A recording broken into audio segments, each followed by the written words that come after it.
এটি আঙ্গারিয়া বুড়িরহাট খাল। পানি উন্নয়ন বোর্ড খালটি খনন করলেও কীর্তিনাশা নদীর সাথে সংযোগ স্থাপন না করায় খালটিতে পানি প্রবাহ স্বাভাবিক হয়নি। আর পৌরসভার ময়লা আবর্জনা ফেলে খালটি এখন ভরাট হয়ে গেছে। এই খালের ওপর কয়েক হাজার কৃষক নির্ভরশীল। বোরো মৌসুমে সেচের পানি নিয়ে এসব কৃষক এখন বিপাকে। খাল ভরাট হওয়ায় নেই পানি প্রবাহ। বোরো সেচের জন্য করা হয়েছিল বিকল্প ব্যবস্থা, কিন্তু বিকল্প পদ্ধতিতে পানি সেচের ব্যবস্থাও কাজে আসছে না।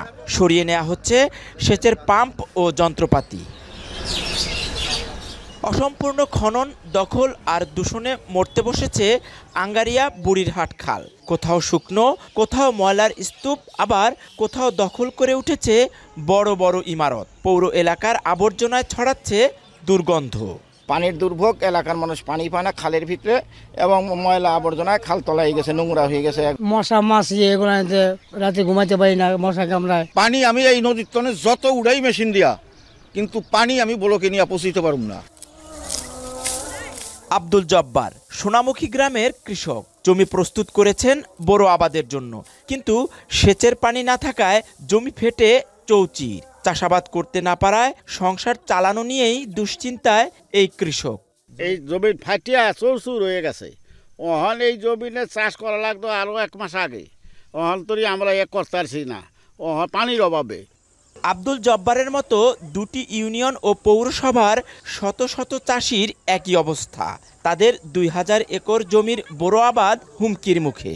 ধানের উপরেই তো আমরা বাইসা আছি, জমি যদি খিল থাকে তার তো সমস্যা। এই ধান লাগাইতে পারি না, না লাগাইতে পারলে তো আমার সংসারই চলবো না। সংসার চলবো কেমনে? জমি আছে 300-150 কানি, পরে 4 থেকে 500 ফ্যামিলি এই বছর করে না খায় মারা যাবো এই ব্লকটার কারণে।